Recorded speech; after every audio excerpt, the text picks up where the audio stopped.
Página de abertura. Do livro Vinha de Luz, psicografado por Francisco Cândido Xavier, pelo Espírito Emmanuel. Número da mensagem 113.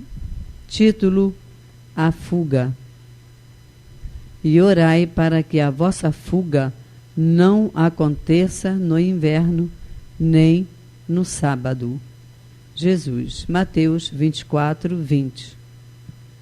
A permanência nos círculos mais baixos da natureza institui para a alma um segundo modo de ser, em que a viciação se faz obsidente e imperiosa. Para que alguém se retire de semelhantes charcos do espírito, é imprescindível que fuja. Raramente, porém, a vítima conseguirá libertar-se sem a disciplina de si mesma. Muita vez é preciso violentar o próprio coração. Somente assim demandará novos planos. Justo, pois, recorrer à imagem do Mestre, quando se reportou ao planeta em geral, salientando as necessidades do indivíduo. É inconveniente a todo aprendiz a fuga proveitosa da região lodacenta da vida, enquanto não chega o inverno, ou os derradeiros recursos de tempo recebidos para o serviço humano. Cada homem possui com a existência uma série de estações e uma relação de dias estruturadas em precioso cálculo de probabilidades. Razoável se torna que o trabalhador aproveite a primavera da mocidade, o verão das forças físicas e o outono da reflexão para a grande viagem do inferior para o superior. Entretanto, a maioria aguarda o inverno da velhice ou do sofrimento irremediável na terra, quando o ensejo de trabalho está findo. As possibilidades para determinada experiência jazem esgotadas. Não é o fim da vida, mas o termo de preciosa concessão. E, naturalmente, o servidor descuidado, que deixou para sábado o trabalho que deveria executar na segunda-feira, será obrigado a recapitular a tarefa, sabe Deus quando. Emmanuel. E agora, a palestra. Boa noite a todos. Hoje nós vamos dar continuidade ao estudo do capítulo 26, no seu item de 7 a 10. Anteriormente foi estudado uma parte dele, que fala o capítulo 26 é Dai gratuitamente o que recebeste, o que gratuitamente recebeste. E esse item 7 ao 10 vai falar da mediunidade gratuita. Bom, o que nos é alertado no Evangelho sobre este assunto? Primeiro, que a mediunidade é algo que deve ser feita, primeiramente, antes de tudo, de qualquer coisa, por amor. Nós temos que entender que tudo que é feito por amor é algo maravilhoso. Então, o médium que trabalha por amor, ele tem uma vantagem enorme. Por quê? Porque o médium, antes de tudo, é o primeiro a ser beneficiado de qualquer coisa que venha do espírito. tudo passa por ele. Como é que a mediunidade o auxilia? É muito simples. Eu vou dar um exemplo simples para vocês. O que é um médium? Um médium nada mais é do que um rádio, vamos dizer assim, por exemplo. E aquele botão de sintonia é que vai permitir com que ele entre em contato com a estação, não é assim o rádio? Então, esse botão é que vai dar a facilidade, à medida que o médium tem uma facilidade mais livre possível de se comunicar com o espírito, ao espírito se comunicar através dele. Ele se utiliza desse médium com o máximo de proveito possível, porque o botão de sintonia está certinho na estação 99,9, por exemplo, e aí você tem uma saída de som excelente, ou seja, uma comunicação quase que perfeita, porque é difícil ter uma comunicação totalmente perfeita. Sempre vai haver alguma coisa que o médium se deixa transmitir por ele mesmo. O que ocorre? Como o médium recebeu este dom gratuitamente, aí é que é a fase importante do médium gratuito, ele tem que trabalhar gratuitamente. Jesus, que é o maior médium, vamos dizer assim, entre aspas, é o exemplo máximo que nós temos de um médium, de um grande médium, ele fazia tudo gratuitamente, gente. Ele curava leprosos, ele ouvia, ele aliviava dores, tudo isso gratuitamente e não cobrava nada. E é esse capítulo que vem nos alertar sobre isso. E nós temos que ter cuidado com a nossa mediunidade. Por exemplo, no item 7, eu assinalei aqui uma coisa importantíssima. Ele diz: os médios atuais, pois que atual, que também os apóstolos tinham mediunidade, igualmente receberam de Deus um dom gratuito, como eu disse antes, o de serem intérprete dos espíritos, por isso que eu falei sobre a sintonia, para a instrução dos homens, para lhes mostrar o caminho do bem e conduzi-los à fé. A fé aqui é conduzi-los para a fé, não para lhes vender palavras que não lhes pertencem a eles médios, visto que não são fruto de suas concepções, nem de suas pesquisas, nem de seus trabalhos pessoais. Então, tudo que lhe é explicado, tudo que lhe é transmitido, não é dele, é do espírito. Ele vai se apropriar, vamos chamar, fazer uma apropriação indébita se ele utilizar aquilo, ou seja, se ele cobrar, ele está cobrando por algo que não é dele. É apropriação indébita. Né? E aí, ele nos mostra nesse item 7 esse detalhe importante. Mais um detalhe. Por que Deus deu essa facilidade? Ele diz assim: Deus quer que a luz chegue a todos. Não quer que os mais pobres fiquem dela privado e possa dizer: não tem fé porque não pôde pagar. Não tive consolo de receber o encorajamento e os testemunhos de afeição dos que pranteio, porque sou pobre. Então, é a razão principal que ele falou aqui para a mediunidade não constituir um privilégio e se encontra por toda parte.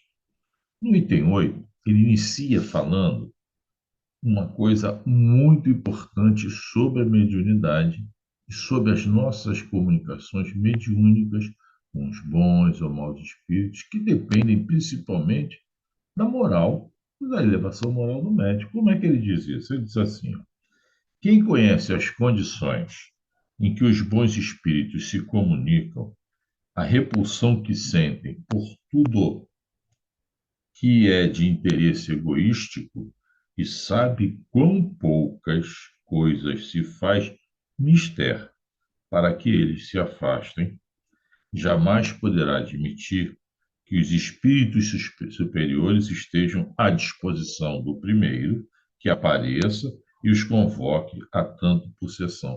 Se o médium cobra, ele tem que ter o espírito à disposição dele, porque na hora que ele está cobrando uma sessão, aquele espírito tem que transmitir aquilo por ele da maneira que ele precisa. E aí é isso que ele está mostrando. O simples bom senso repele essa ideia. Essa ideia, desculpe. Aí vem mais embaixo. E aí ele vai comentando, né, que é uma profanação, a gente evocar o espírito, e aí vem, às vezes, espíritos brincalhões, falam o que quer e você transmite aquilo, e aquilo é tudo uma mentira. É uma tremenda uma mentira o que você está dizendo para aquela pessoa, né? Então, é esse alerta que ele vem nos dar. Muito bem. No final desse item 8, ele diz assim: ora, a primeira condição para granjear a benevolência dos bons espíritos é a humildade. Olha que maravilha. O devotamento, a abnegação, o mais absoluto desinteresse moral e material. Tanto que ele grifa essas duas frases. O médico tem que ter desinteresse moral, ele fazia aquilo por amor. É por isso que eu falei no início que é importante mesmo ter amor. Mediunidade, gente, vamos enxergar um ângulo que eu gosto de falar um pouquinho diferente. Qual a grande vantagem que Deus te deu a te dar a oportunidade de ser médium? A primeira delas é você resgatar muitos erros seus do passado. Mas como, Henrique? É simples. Vocês lembram em matemática a gente estudou uma coisa chamada progressão aritmética e progressão geométrica. O médio tem uma possibilidade de resgatar isso em uma progressão geométrica. Como? Simples. O médium, ao dar passividade a um espírito que estará sendo doutrinado, não digo doutrinado, mas orientado, ele vai se melhorar, vai progredir, vai crescer. Esse espírito que ele ajudou, olha que interessante, ele não tem pai, mãe, tia, a família dele toda, ele não tem os amigos dele todos. Quem garante a você que aquele espírito não foi ligado para você porque você no passado cometeu algo de errado com todos os vários membros da família ao qual ele pertence? Nesse instante, ao ajudá-lo, todos aqueles que gostam dele vão passar a enxergar você de forma diferente e provavelmente vão mudar o pensamento sobre a sua pessoa, sobre você. E você ganhou adeptos para ficar ao seu lado. Olha que interessante. E com isso, aquele passado que você tinha e que tinha que ter resgatado, você o fez de uma forma simples e sem saber nada, mas em vez de um só, você angrajeou vários para serem ao seu favor. Tá? No item 9, o Kardec nos fala uma coisa logo no início sobre a continuação desse finalzinho do item 8. Ele diz assim: a par da questão moral, apresenta-se uma consideração efetiva não menos importante que entende com a natureza mesma da faculdade. Aí ele cita: a mediunidade séria não pode ser, e não o será nunca, uma profissão, não só porque se desacreditaria moralmente, identificada para logo com uma dos ledores. Aí ele fala um daqueles ledores de boa vista, de boa sorte, como também porque um obstáculo a isso se opõe. É que se trata de uma faculdade essencialmente móvel. Olha, fugídia e mutável, com cuja perenidade, pois, ninguém pode contar. Constituiria, portanto, para o explorador, uma fonte absolutamente incerta de receitas, porque ele não sabe quando é que o espírito vai estar lá para poder ajudá-lo, ou para poder tratar, para poder falar com ele. No resto, se não for mentira, ele provavelmente vai mentir, vai dizer um montão de coisas que não é na realidade, que aquele cliente dele está ali pagando para receber informações. É isso que ele diz. E mais embaixo, no outro parágrafo, no terceiro, ele diz assim: ó, explora alguém. A mediunidade é, consequentemente, dispor de uma coisa da qual não realmente é dono. Ele já tinha dito isso lá em cima. Ele não é dono das orientações. Afirmar o contrário, ou seja, dizer que ele é dono, é enganar a quem paga. Você está enganando aquilo que eu te falei, apropriação e débito. A mais, não é de si próprio que o explorador dispõe, é do concurso dos espíritos, das almas dos mortos, que ele põe a preço de moeda, ou seja, tão desrespeito. Essa ideia causa instinta repugnância, lógico, é um desrespeito. Foi este tráfico degenerado em abuso explorado pelo charlatanismo, pela ignorância, pela credulidade e pela superstição que motivou a proibição de Moisés. Vejam que a coisa é bem antiga. O moderno espiritismo, compreendendo o lado sério da questão, pelo descrédito a que lançou essa exploração, elevou a mediunidade à categoria de missão. Aí ele pede para que a gente vá ao Livro dos Médiuns, na sua parte segunda, no seu capítulo 28, que vai falar sobre isto. E no livro O Céu e o Inferno, na sua primeira parte, no capítulo 11. Eu não gostaria de falar e nem vou falar, porque eu vou deixar para a curiosidade da plateia e pesquisar. É interessante ler. Leiam e vocês vão entender o que ele quis dizer com isso. Na continuidade do nosso estudo de hoje, nós vamos agora ao item 10. E aí, no Evangelho nos é alertado uma coisa muito interessante, mas interessantíssima mesmo. O Kardec e os bons espíritos nos alertam. Isso aqui, ó. A mediunidade é coisa séria. Claro que tem que ser coisa séria. Gente, ele nos disse: amai-vos uns aos outros como eu vos amei. O médium tem que amar sempre ao próximo. Como eu disse no início, ele tem que ter muito amor para doar. Assim o fazendo, ele vai entender que às vezes ele se sente aliviado por ter ajudado a um irmão. Quem trabalha na mediunidade estará sempre fazendo bem. Não podemos confundir ao médium dar uma passividade a um espírito que ainda não está com a evolução total do aquele que dá ao espírito elevado. Não. O espírito é que vai entender e aprender. Ele precisa de você, médium, para que ele se comunique e tenha as orientações necessárias. E por que isso? Porque ele ainda está muito terra a terra e muita coisa ele só vai entender quando entender que na Terra as coisas também ocorrem de forma diferente. Ele pode fazer o bem aqui, né? Nós temos exemplos de muitos espíritos dizem que estão se vingando por causa disso. Aí ele vai procurar ser orientado a pesquisar por que está acontecendo aquilo com ele. É aquilo que eu falo às vezes em vários estudos. A gente, quando vai no médico, num bom médico, com dor de cabeça, febre, alguma coisa, chega para o doutor e o doutor diz: não, eu sei que você está com febre, isto eu vou tratar logo. O que mais que você está sentindo? Neste que mais que você está sentindo, ele vai procurar pesquisar a origem da sua dor de cabeça, a origem da sua febre. O que é isso? Vai procurar a causa. Aquele espírito que lá chegou dizendo que está com ódio, com raiva e que quer fazer isso, quer fazer aquilo, tem uma causa para ele fazer isso. E, de repente, ele mesmo é que foi a causa. Num passado, ele fez algo errado e o outro foi às forras com ele. E daí virou uma bola de neve.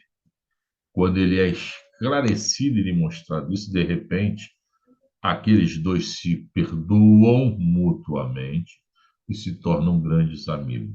E, olha que interessante, ao fazer isso, ele fez através do uso de um médium.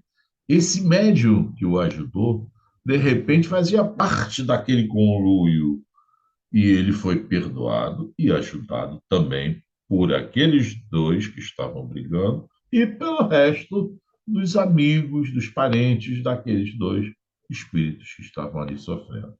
E aí é como diz o item 10. A mediunidade é coisa santa, que deve ser praticado santamente, religiosamente. Se há um gênero de mediunidade, aí ele vem nos alertar uma coisa importante, que requeira esta condição, que é, santa, de modo ainda mais absoluto, qual é? É a mediunidade curadora. E ele fala uma coisa importante: o médico, olha como ele separa bem as coisas. O médico dá o fruto dos seus estudos, feitos uma vez à custa de sacrifícios penosos. O magnetizador dá o seu próprio fluido, por vezes, até a sua saúde. Podem pôr-lhes preço. O médium curador transmite o fluido salutar dos bons espíritos. Não tem o direito de vendê-lo. Viu a diferença? E aí ele cita mais embaixo que Jesus e os apóstolos, ainda que eram pobres, nada cobravam, por quê? Pelas suas curas que operavam, como eu citei antes. Então, a gente médium, nós que trabalhamos na área da mediunidade, temos um ter um cuidado imenso com o uso dessa mediunidade. Uma coisa importante: quanto mais estudarmos, mais entenderemos o quão importante é essa oportunidade que Deus nos deu de ter a mediunidade. Quanto mais estudamos, mais aprendemos que nós temos nas nossas mãos algo importantíssimo. Nós podemos ajudar milhares de espíritos. Nós podemos facilitar a vida de muito espírito sofredor. Dependendo do seu tipo de mediunidade, qualquer um que seja, faça-o com amor, sempre no coração. O próximo é aquele que está mais próximo de nós. Quando a gente aplica um pequeno passe, nós estamos ajudando aquela pessoa, aquele paciente que está ali, mas também estamos nos ajudando uma solução de vários problemas que nós nem sabíamos que tínhamos. Então, meus irmãos, mediunidade é coisa séria e deve ser exercida gratuitamente, porque dai gratuitamente o que recebeste gratuitamente é muito importante. Deus lhe deu o dom de fazer certas coisas mais fáceis. O dom foi gratuito. O aprimoramento do conhecimento você teve que estudar. Aplique esse aprimoramento quando você cobrar, mas não negue a gratuidade nunca a quem precisa. Nunca. E se você é médio, não cobre nunca. Auxilie sempre. Uma boa noite para todos e um feliz fim de semana e um bom feriado.